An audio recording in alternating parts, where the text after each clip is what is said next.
എന്റെ പഞ്ചായത്ത് പോകുന്നത് ആലപ്പുഴ ജില്ലയിലെ അമ്പലപ്പുഴ വടക്ക് പഞ്ചായത്തിന്റെ വികസന പ്രവർത്തനങ്ങളിലേക്കാണ്. പഞ്ചായത്ത് പ്രസിഡന്റ് എസ് ഹാരിസ് ഉണ്ട്. നമസ്കാരം ശ്രീ ഹാരിസ്. നമസ്കാരം. അമ്പലപ്പുഴ വടക്ക് പഞ്ചായത്തിന്റെ ഭൂപ്രകൃതി എന്ന് പറയുന്നത് ഒരു കാർഷിക മേഖലയാണ്. കടലും കായലും ചേർന്നൊരു തീരപ്രദേശം കൂടിയാണ്. കാർഷിക മേഖല ആയതുകൊണ്ട് തന്നെ എന്തൊക്കെ വികസന പ്രവർത്തനങ്ങളാണ് കാർഷിക രംഗത്ത് പഞ്ചായത്ത് നടപ്പിലാക്കുന്നത്? കാർഷിക രംഗത്ത് നമ്മുടെ ഈ 2014 പ്രളയത്തിന് ശേഷം വലിയ വെല്ലുവിളികളാണ് കർഷകർ നേരിട്ടുകൊണ്ടിരുന്നത്. അതുകൊണ്ട് തന്നെ നമ്മുടെ പാടശേഖരങ്ങളിലേക്ക് വെള്ളം എത്തിക്കാൻ കഴിയുന്ന ചാലുകൾ അടക്കമെല്ലാം അടഞ്ഞു കിടന്നിരുന്ന ഒരു സാഹചര്യം ഉണ്ടായിരുന്നു. ആ സാഹചര്യത്തിൽ നമ്മളെല്ലാം ക്ലീൻ ചെയ്തുകൊണ്ട് പോളയടക്കം വാരുകയും അതിന്റെ ആഴം കൂട്ടുകയെല്ലാം ചെയ്യുകയും അതിനാവശ്യമായിട്ടുള്ള സഹായങ്ങൾ ചെയ്തു കൊടുക്കുകയും ചെയ്തു. അതോടൊപ്പം തന്നെ നമ്മുടെ ഗ്രാമപഞ്ചായത്ത് ഏതാണ്ട് 19 ലക്ഷം രൂപയോളം 27 ലക്ഷം രൂപയോളം നമ്മുടെ നെൽവിത്ത് വിതരണത്തിന് വേണ്ടി എല്ലാ വർഷവും മാറ്റിവെക്കുന്നുണ്ട്. അതോടൊപ്പം തന്നെ ഈ കർഷകർക്ക് കൂലിച്ചെലവ് സബ്സിഡി നൽകുന്ന പദ്ധതികൾ നടപ്പിലാക്കുന്നുണ്ട്. പിന്നെ മോട്ടോർ ആവശ്യമായ സ്ഥലങ്ങളിൽ മോട്ടോർ തറ പണിത് കൊടുക്കേണ്ടടുത്ത് മോട്ടോർ തറകൾ പണിയുന്നു. അതോടൊപ്പം പെട്ടിയും പറയും മാറ്റിവെച്ച് കൊടുക്കുന്നു. അതോടൊപ്പം ഈ പുതിയ ആധുനിക രീതിയിലുള്ള പമ്പ് സെറ്റുകൾ അത് നമുക്ക് പഞ്ചായത്തുകൾക്ക് ചെയ്യാൻ കഴിയില്ലെങ്കിൽ മറ്റുള്ളവരിൽ ലഭ്യമാകുന്ന ഡിപ്പാർട്ട്മെന്റിൽ നടക്കാൻ ലഭ്യമാകുന്ന രൂപത്തിലുള്ള ഇടപെടലെല്ലാം നടത്തുന്നതിന് വേണ്ടി നമുക്ക് കഴിയുന്നുണ്ട്. അതോടൊപ്പം ഏറ്റവും പ്രധാനപ്പെട്ടത് തരിശില്ലാത്ത കൃഷിയിടങ്ങൾ ഇപ്പോൾ നമ്മുടെ പഞ്ചായത്തിൽ എല്ലായിടത്തും ഉണ്ട് എന്നുള്ളതാണ് ഏറ്റവും സന്തോഷകരമായിട്ടുള്ള കാര്യം. ഒരു പാടശേഖരവും ഇപ്പോൾ തരിശ് കിടക്കുന്നില്ല എന്നുള്ളതാണ്. എല്ലാം കൃഷിയോഗ്യമാക്കുന്നതിന് ആവശ്യമായിട്ടുള്ള ഇടപെടൽ നടത്തുന്നു. അതോടൊപ്പം മത്സ്യമേഖല, ഇവിടെ മത്സ്യ കൃഷിയും നടത്തുന്ന ഒരിടമാണ്. അതുകൊണ്ട് തന്നെ മത്സ്യ കൃഷിക്ക് ആവശ്യമായിട്ടുള്ള ഇടപെടലുകൾ നമ്മൾ നടത്തുന്നുണ്ട്. അതോടൊപ്പം പച്ചക്കറി കൃഷി ചെയ്യുന്നതിന് ആവശ്യമായിട്ടുള്ള ഇടപെടൽ നടത്തുന്നുണ്ട്. പച്ചക്കൃഷി ഒരു ഇടവേള കൃഷി എന്ന രൂപത്തിൽ നമ്മൾ ഫണ്ട് നൽകുന്നുണ്ട്, പഞ്ചായത്ത് ഫണ്ട് നൽകുന്നുണ്ട്. ഡിപ്പാർട്ട്മെന്റ് നൽകുന്നത് കൂടാതെ വ്യത്യസ്തമായിട്ടുള്ള പദ്ധതികൾ ഏറ്റെടുക്കപ്പെടുന്നു എന്നുള്ളതാണ്. കഴിഞ്ഞ സാമ്പത്തിക വർഷത്തെ പദ്ധതി ഉൾപ്പെടുത്തിക്കൊണ്ട് നമുക്ക് എല്ലാ വീടുകളിലേക്കും പിന്നെ ഈ ചട്ടിയിൽ, ഇപ്പൊ മൺചട്ടിയിൽ പച്ചക്കറി ഉൽപ്പാദിപ്പിക്കുന്നതിന് ആവശ്യമായിട്ടുള്ള പദ്ധതി ഏറ്റെടുത്ത് നടപ്പിലാക്കി. ഏതാണ്ട് പകുതിയിലധികം വീടുകൾക്ക്, 8000-ലധികം വീടുകളാണ്. അതിൽ പകുതിയിലടുത്ത വീടുകൾക്ക് നമുക്ക് ചെടിച്ചട്ടികൾ വിതരണം, പിന്നെ പച്ചക്കറി നൽകാൻ ആവശ്യമായ ചട്ടികൾ വിതരണം ചെയ്യുന്നതിന് നമുക്ക് സാധിച്ചിട്ടുണ്ട്. അപ്പോൾ തുടർന്നും അത്തരം പ്രവർത്തനങ്ങൾ ഏറ്റെടുക്കും. കർഷകർ ആവശ്യപ്പെടുന്ന കാര്യങ്ങൾ ചെയ്തു കൊടുക്കുക എന്നുള്ളതാണ് പഞ്ചായത്ത് ഇതുവരെ അവലംബിച്ച് വന്നിട്ടുള്ളത്. അത് കൂടുതൽ കരുത്തോടു കൂടി മുന്നോട്ട് കൊണ്ടുപോകുന്നതിന് വേണ്ടിയാണ് പഞ്ചായത്ത് ശ്രമിച്ചുകൊണ്ടിരിക്കുന്നത്. അത് തുടർന്നും മുമ്പോട്ട് അങ്ങനെ തന്നെ കൊണ്ടുപോകാനാണ് ആഗ്രഹിക്കുന്നത്. തീർച്ചയായിട്ടും തുടർന്നും അത്തരത്തിലുള്ള പദ്ധതികളൊക്കെ ആവിഷ്കരിക്കാൻ സാധിക്കട്ടെ എന്ന് ആശംസിക്കുകയാണ്. അതുപോലെ തന്നെ ഏറ്റവും എടുത്തു പറയുന്നത് കുടിവെള്ളക്ഷാമമൊക്കെ പരിഹരിക്കുന്നതിന് ജൽജീവൻ പദ്ധതിയിൽ ഉൾപ്പെടുത്തി ടാങ്ക് അടക്കം നിർമ്മിച്ച ഒരു പഞ്ചായത്ത് കൂടിയാണ്. എങ്ങനെയാണ് ഇത്തരത്തിലുള്ള പദ്ധതികളൊക്കെ പഞ്ചായത്തിൽ ആവിഷ്കരിക്കുന്നത്? ഈ ഭരണസമിതി അധികാരത്തിലേറുമ്പോൾ ഏറ്റവും പ്രധാനപ്പെട്ട സങ്കീർണമായ പഞ്ചായത്തിന്റെ പ്രശ്നം എന്ന് പറഞ്ഞാൽ കുടിവെള്ളത്തിന്റെ ദൗർലഭ്യതയായിരുന്നു. അത് കൂടുതലും നമ്മുടെ ഈ വേനൽക്കാലത്ത് വെള്ളം കിട്ടുക എന്ന് പറയുന്നത് വലിയ പ്രയാസകരമായിരുന്ന കാര്യമാണ്. ഇവിടെ നമുക്ക് ആലപ്പി കുടിവെള്ള പദ്ധതിയുടെ ഭാഗമായിട്ടുള്ള ആ പദ്ധതിയാണ് നമ്മളിവിടെ നടപ്പിലാക്കിക്കൊണ്ടിരിക്കുന്നത്. അപ്പോൾ പലപ്പോഴും വെള്ളം കിട്ടാത്ത സ്ഥിതിയാണ് ഉണ്ടായിരുന്നത്. അപ്പോഴാണ് ജലജീവൻ മിഷൻ പദ്ധതി നമുക്ക് നമ്മുടെ പഞ്ചായത്തിലേക്ക് എത്തുകയും അവിടെ ടാങ്ക് നിർമ്മിക്കാൻ ആവശ്യമായ സ്ഥലം ആവശ്യപ്പെടുകയും ചെയ്തു. പക്ഷേ നമ്മുടെ പഞ്ചായത്തിന്റെ ഒരു പ്രശ്നം എന്ന് പറഞ്ഞാൽ നമുക്ക് നിലവിലുള്ള കെട്ടിടങ്ങൾ നിൽക്കുന്ന സ്ഥലമല്ലാതെ 1 ഇഞ്ച് ഭൂമി പോലും പഞ്ചായത്തിനായിട്ട് വേറെ ഇല്ല.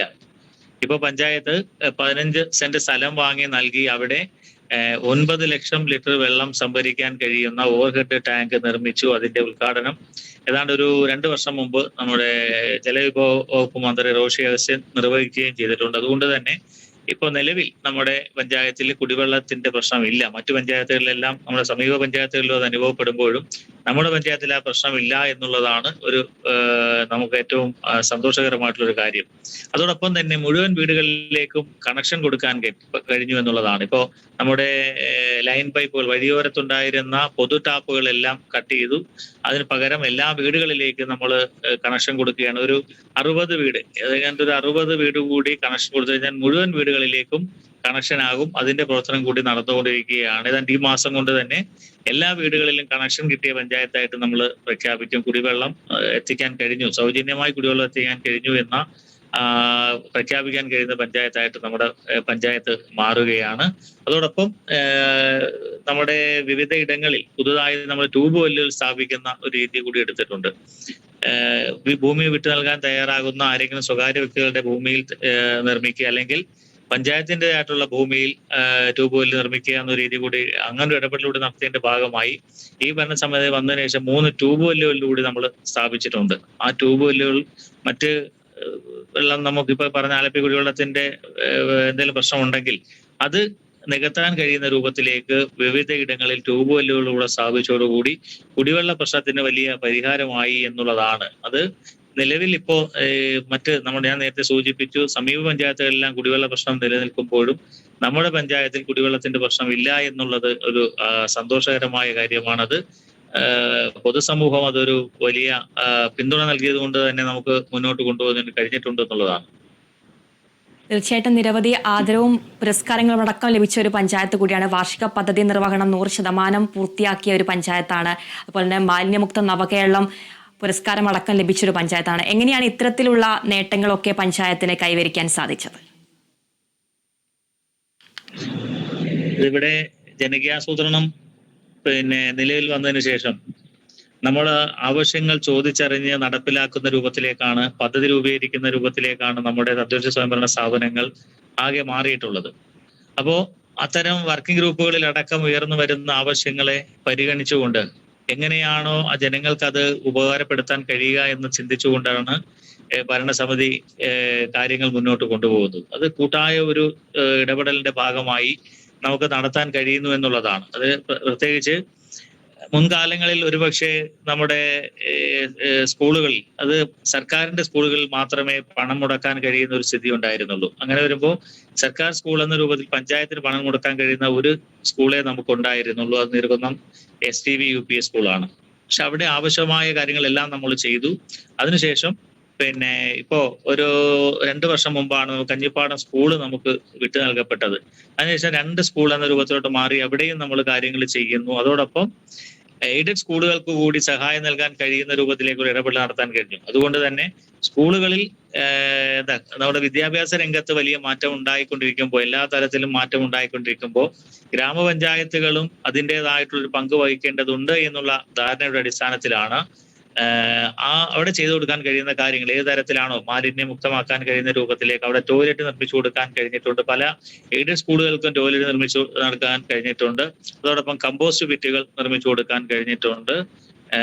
ബയോ ബിന്നുകൾ എല്ലായിടത്തും എത്തിച്ചു കൊടുക്കാൻ വേണ്ടി കഴിഞ്ഞിട്ടുണ്ട്. പിന്നെ പ്ലാസ്റ്റിക് ശേഖരിക്കുന്നതിന് വേണ്ടി ഞാൻ നേരത്തെ സൂചിപ്പിച്ച കണക്ക് സ്ഥലമില്ലാത്തത് കൊണ്ട് MCF ആരംഭിക്കുന്നതിന് വേണ്ടി സ്ഥലമില്ലായിരുന്നു. അപ്പോൾ സ്ഥലം വാങ്ങിക്കുക എന്നുള്ളതല്ലാതെ മറ്റ് മാർഗമില്ലാത്തത് കൊണ്ട് തന്നെ 10 സെന്റ് സ്ഥലം, ഒരു കെട്ടിടമടക്കം 10 സെന്റ് സ്ഥലം വാങ്ങിച്ചുകൊണ്ടാണ് നമ്മൾ MCFന് അവിടെ തുടക്കം കുറിച്ചിട്ടുള്ളത്. കഴിഞ്ഞ സാമ്പത്തിക വർഷ പദ്ധതിയിൽ 85 ലക്ഷം രൂപ മാറ്റിവെച്ചുകൊണ്ട് CRZ മേഖലയായതുകൊണ്ട് അതിന്റെ അനുവാദം കിട്ടുന്നതിന് വേണ്ടി മാറ്റിവെച്ചിരിക്കുന്നു എന്നതാണ്. ഏതായാലും അവിടെ വലിയ മാതൃകാപരമായ ഒരു MCF നമ്മൾ നിർമ്മിക്കും. അതോടൊപ്പം ഈ 18 വാർഡുകളിലായി ഏതാണ്ട് 38ഓളം മിനി MCFകൾ സ്ഥാപിച്ചിട്ടുണ്ട്. ശേഖരിക്കുന്ന പ്ലാസ്റ്റിക് മാലിന്യങ്ങൾ ശേഖരിച്ചു വെക്കാൻ, വീടുകളിൽ നിന്ന് എടുക്കുന്ന പ്ലാസ്റ്റിക് മാലിന്യങ്ങൾ ശേഖരിച്ചു വെക്കുന്നതിന് വേണ്ടി. അപ്പോൾ അതൊരു വശത്ത് നടക്കുമ്പോൾ നമ്മുടെ മറ്റ് മാലിന്യങ്ങൾ,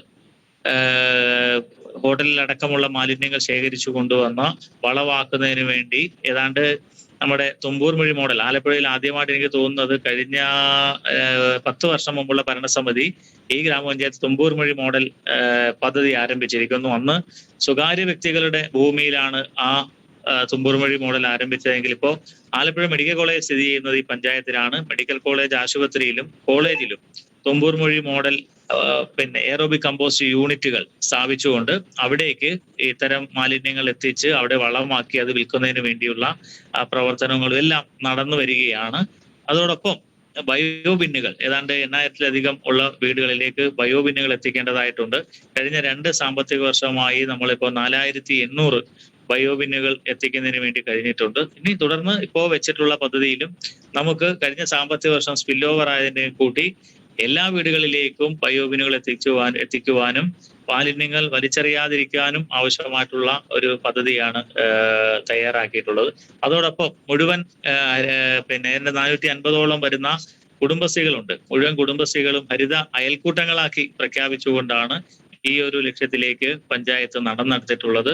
പിന്നെ അതോടൊപ്പം ക്യാമറ സ്ഥാപിക്കേണ്ടിടത്ത് ക്യാമറ സ്ഥാപിക്കുന്നതിന് ആവശ്യമായിട്ടുള്ള പദ്ധതികൾ ആവിഷ്കരിച്ചു. അത് വിവിധ സംഘടനകളുടെയും ഒക്കെ ക്ലബ്ബുകളുടെയും ഒക്കെ സഹായത്തോടുകൂടി അവരുടെ കൂടി പിന്തുണയോടുകൂടിയാണ് ഇത്തരം പദ്ധതികൾ ആരംഭിച്ചിട്ടുള്ളത്. ഏതായാലും മാലിന്യമുക്തമായ ഒരു കേരളത്തിന് വേണ്ടിയുള്ള ശ്രമം നടത്തുമ്പോൾ അതിലേക്ക് വലിയ പങ്ക് വഹിക്കാൻ ഈ അമ്പലപ്പുഴ വടക്ക് ഗ്രാമപഞ്ചായത്തും മുന്നിട്ടിറങ്ങിയിട്ടുണ്ട് എന്നുള്ളതാണ്.